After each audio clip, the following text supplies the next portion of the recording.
முன்பாக கோவையிலிருந்து நம்முடைய செய்தியாளர் குருசாமி இணைப்பில் இருக்கிறார். குருசாமி, இப்ப MSME சார்ந்த நிறைய அறிவிப்புகளும் இந்த பட்ஜெட்ல இடம்பெற்றிருக்கு. அது சார்ந்த கருத்தாக என்ன முன்வைக்கிறார்கள் அங்க இருக்கக்கூடியவர்கள்?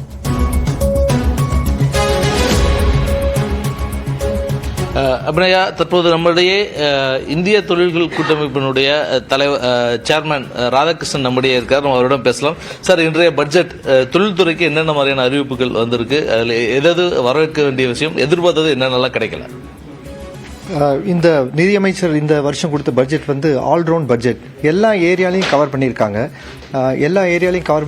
ரைட் ஃப்ரம் அக்ரிகல்ச்சர் ப்ரொடக்ஷன்லேருந்து உங்களுக்கு வந்து skilling, employment, medium and small scale industries, next generation, new technology எல்லா ஏரியா வந்து உங்களுக்கு அது கவர் பண்ணியிருக்காங்க. இது வந்து வரவேற்கத்தக்க பட்ஜெட். சிறு குறு தொழில்களுக்கு என்ன மாதிரியான அறிவிப்புகள் வந்திருக்கு, எதிர்பார்த்தது எதெல்லாம் நடக்கலாம்னு பார்த்து? MSME சிறு குறு தொழில் அப்படிங்கிறது பார்த்தீங்கன்னா மெயினாக வந்து அவங்களுக்கு வந்து கடன் பேங்க்கில் வந்து லோனுக்கு போகும்பொழுது தே நீட் கொலாட்ரல் செக்யூரிட்டி. அது கொலாட்ரல் செக்யூரிட்டி இல்லாமல் வந்து உங்களுக்கு வந்து ஒரு கிரெடிட் கேரண்டி ஸ்கீம் மூலிமா வந்து உங்களுக்கு வந்து லோன் அவைல் பண்ணலாம் அப்படிங்கிறது ஒரு எக்ஸலண்ட் ஃபீச்சர் நிதியமைச்சர் அனௌன்ஸ் பண்ணது. இதனால் நல்ல டெவலப்மெண்ட் வந்து இந்த ஏரியாவில், கோயம்புத்தூர் ஏரியாவில் கண்டிப்பாக நடக்கும். இன்றைய பட்ஜெட் தொழில்துறைக்கு எந்த அளவுக்கு வரவேற்க வேண்டிய விஷயங்கள்ல முக்கியமான அம்சங்களை என்னென்னலாம் பார்க்கலாம்? ஒன்று வந்து தொழில்துறையில் பார்த்தீங்கன்னா உங்களுக்கு வந்து ஃபர்ஸ்ட் வேலை வாய்ப்பு. அந்த வேலை வாய்ப்பில் வந்து கிட்டத்தட்ட உங்களுக்கு வந்து 1 கோடி மக்களுக்கு வந்து வேலை வாய்ப்பு கொடுக்குற மாதிரி வந்து உங்களுக்கு இண்டஸ்ட்ரீஸ்க்கு வந்து சப்போர்ட் பண்ணுற மாதிரி நிறைய ஸ்கீம்ஸ் வந்து அனௌன்ஸ் பண்ணியிருக்காங்க. அது வந்து ஒரு நல்ல ஒரு ஸ்கீமுங்க. அடுத்தது வந்து இன்ஃப்ராஸ்ட்ரக்சர் டெவலப்மெண்ட்டுக்கு வந்து கிட்டத்தட்ட 11 லட்சம் கோடி ரூபாய்கள் வந்து இன்ஃப்ராஸ்ட்ரக்சர் டெவலப்மெண்ட் கொடுத்துருக்காங்க. That will create a multiplier effect. இன்ஃப்ராஸ்ட்ரக்சருக்கு வந்து 11,000 crores வந்துச்சுன்னா அது எல்லா இண்டஸ்ட்ரீஸுக்குமே அது வந்து கண்டிப்பாக பர்குலேட் ஆகி நல்ல growth வரும்.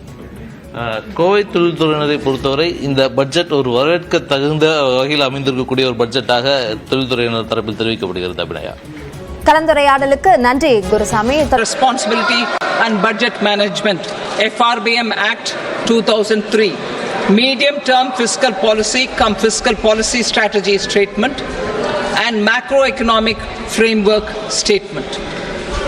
Item number 3. Sir, with your permission, I rise to move for leave to introduce the Finance Number 2 Bill 2024.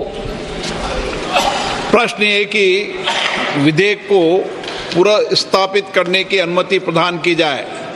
जो सदस्य इसके पक्ष में हाँ कहें, जो सदस्य विरोध में ना कहें. मेरे विचार में निर्णय हाँ वालों के पक्ष में अनुमति प्रदान की जाती है. माननीय मंत्री जी, अब विधेयक पूरा स्थापित करें. Sir, I introduce the bill. Item number 4. The Union Territory of Jammu and Kashmir budget. Sir, I rise to present a statement, Hindi and English versions, of the estimated receipts and expenditure of the Union Territory of Jammu Kashmir for the year 24-25.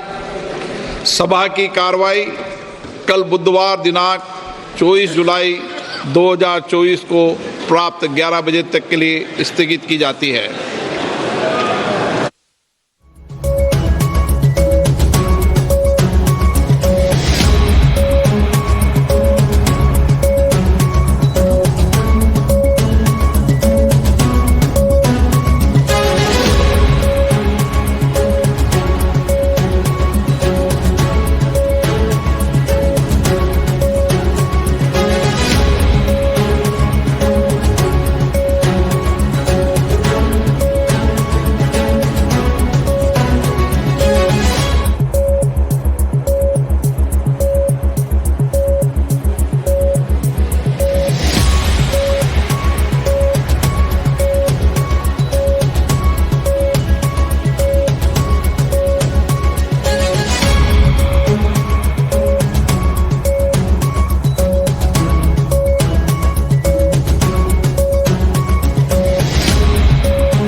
4 தாக்கல் செய்யப்பட்டிருக்கிறது. 7வது முறையாக பட்ஜெட்டை தாக்கல் செய்திருக்கிறார் மத்திய நிதி அமைச்சர் நிர்மலா சீதாராமன்.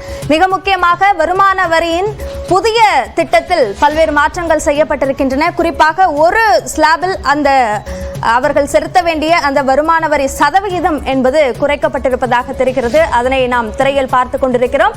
3 லட்சம் வரை எந்த விதமான வரியும் இல்லை என்பதில் எந்த மாற்றமும் இல்லை. 3,01,000 7 லட்சம் வரைக்கும் எந்த வரியும் செலுத்த வேண்டாம் என்பது 5% என்பது அப்படியாகவே இருக்கிறது. முன்பு 6 லட்சம் வரைக்கும் என்று இருந்தது. தற்பொழுது 7 லட்சம் வரைக்கும் அது அதிகரிக்கப்பட்டிருக்கிறது. அதே போன்று 7,01,000 10 லட்சம் வரை ஆண்டு வருமானம் இருக்கக்கூடியவர்கள் 10% வரி செலுத்த வேண்டும். முன்னதாக அது 6,01,000 9 லட்சம் வரைக்கும் 10% இருந்தது. அதே போன்று 10,01,000 12 லட்சம் ரூபாய் வரை ஆண்டு வருமானம் பெறக்கூடியவர்கள் 15% வருமான வரி செலுத்த வேண்டும். முன்னதாக அது 9,01,000 12 லட்சம் வரை 15% இருந்தது. அதே போன்று 12,01,000 15 லட்சம் வரை 20% வருமான வரி செலுத்த வேண்டும் என்பதில் எந்தவிதமான மாற்றமும் இல்லை. அதே போன்று 15 லட்சத்திற்கும் மேல் ஆண்டு வருமானம் இருக்கக்கூடியவர்கள் 30% வருமான வரி செலுத்த வேண்டும் என்பதிலும் எந்த மாற்றமும் இல்லை. பழைய திட்டத்தில் அந்த வருமான வரி சார்ந்த பழைய திட்டத்தில் எந்த விதமான மாற்றமும் அறிவிக்கப்படவில்லை என்பது முக்கியமாக கவனிக்க வேண்டியதாக இருக்கிறது. பல்வேறு அந்த மத்திய பட்ஜெட்டில் பல்வேறு திட்டங்கள் அறிவிக்கப்பட்டிருக்கின்றன. நிதி ஒதுக்கீடும் அறிவிக்கப்பட்டிருக்கின்றன. 9 முக்கியமான விஷயங்கள், அதாவது 9 பிரியாரிட்டிஸ் என்ற அடிப்படையில் அறிவிப்புகளை வெளியிட்டிருக்கிறார் மத்திய நிதியமைச்சர் நிர்மலா சீதாராமன். அதனைத் தொடர்ந்து இந்த தனிநபர் வருமான வரி சார்ந்த விஷயத்தில் புதிய அறிவிப்புகள் வெளியாகும். அந்த ஸ்லாபில் மாற்றங்கள் இருக்கும் என்று எதிர்பார்க்கப்பட்டபடி மாற்றம் செய்யப்பட்டிருக்கிறது. எந்த விதமான முதலீடுகளும் செய்யாமல் வரி சலுகை என்பது கொடுக்காமலும் மாற்றங்கள் செய்யப்பட்டு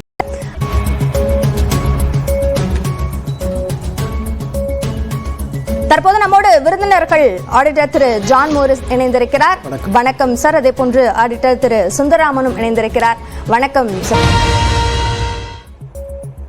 பொது பட்ஜெட்டுடன் சேர்த்து ரயில்வே பட்ஜெட் தாக்கல் செய்யப்பட இருக்கக்கூடிய நிலையில் ரயில்வே பட்ஜெட்டில் என்ன மாதிரியான எதிர்பார்ப்பு இருக்கிறது என்பது தொடர்பான கள தகவலுடன் இணைகிறார் சிறப்பு வேல்முருகன். வேல்முருகன், மக்களுடைய எதிர்பார்ப்பு என்ன?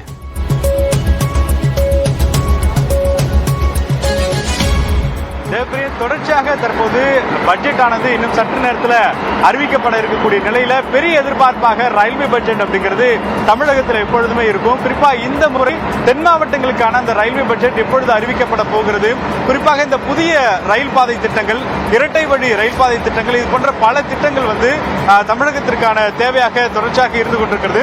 எனவே அந்த அறிவிப்புகள் எல்லாம் இந்த பட்ஜெட்ல இடம்பெறுமா அப்படிங்கிற பெரிய கேள்விகள் இருக்கிறது. குறிப்பா கடந்த பட்ஜெட்டை பொறுத்தளவிற்கு கிட்டத்தட்ட 6,000 கோடி ரூபாய் அளவிற்கு தமிழ்நாட்டினுடைய அந்த ரயில் மேம்பாட்டு திட்டத்திற்காக ஒதுக்கப்பட்டது. அதன் மூலமா 10க்கும் மேற்பட்ட ரயில் நிலையங்கள் தற்போது மேம்படுத்தப்பட்டு அதற்குரிய பணிகள், குறிப்பா நம்ம எக்மோர் எடுத்துக்கலாம், அதே போல தொடர்ச்சியாக ராமநாதபுரம் உள்ளிட்ட 10க்கும் மேற்பட்ட இடங்களில் தற்போது இந்த புதுப்பிக்கக்கூடிய பணிகள் நடைபெற்று வருகிறது. ஆனால் புதிய ரயில் திட்டங்கள் குறிப்பாக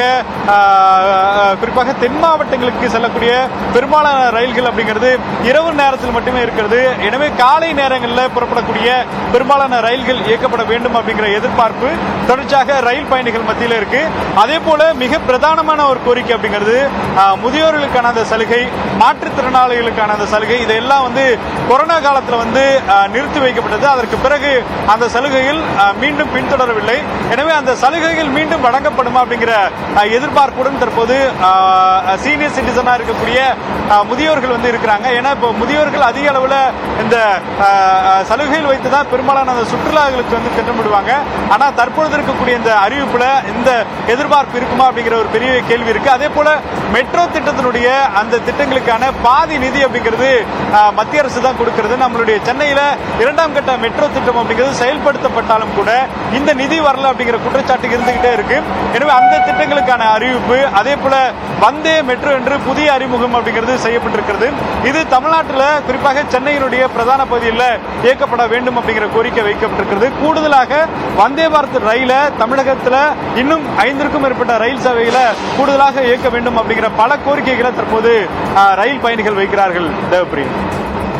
ரயில் பணிகள்கிட்ட மிகப்பெரிய எதிர்பார்ப்பு இருக்கு. ஒரு பக்கம் வந்தே பாரத் ரயிலோட எண்ணிக்கை அதிகரிச்சே இருந்தாலும் கூட அன்ரிசர்வ்ல வெயிட்டிங் லிஸ்ட்ல இருக்கக்கூடிய பயணிகள் எண்ணிக்கை ஒவ்வொரு நாளும் தொடர்ந்து அதிகரிச்சுட்டே போகுது. இது ஒண்ணுக்கு ஒண்ணு முரணா இருக்கு அப்படின்ற கருத்தும் ரயில் பயணிகள் தரப்புல சொல்லப்பட்டது. உங்களுடைய தகவலுக்கு நன்றி வேல்முருகன்.